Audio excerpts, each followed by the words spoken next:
بسم الله الرحمن الرحيم. اللهم صل وسلم على رسول الله. عندنا مشكلة الخلاط. هذا الخلاط يهرب الماء، ما يمسك الماء. سبب عدم مسكه للماء وهو انت شاد عليه في محكم في الإغلاق، وبرضه يهرب مويه، إما يكون من أسفل الدش، من الفتحة اللي في أسفل، أو يكون في أعلى الدش. وهذا بسبب إيش؟ بسبب سلمكم الله الجلدة.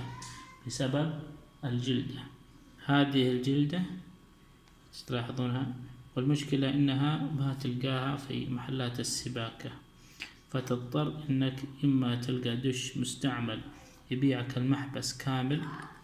الدش المستعمل بعضنا يرمي هذه الخلاطات، الدش يرميها ويأخذون العمالة ويبيعونك هذا القلب، تلقاه ينباعك بحوالي 10 ريال إلى 15 ريال، يبيعك القلب هذا.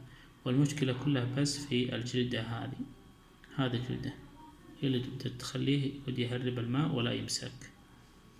وشكرا.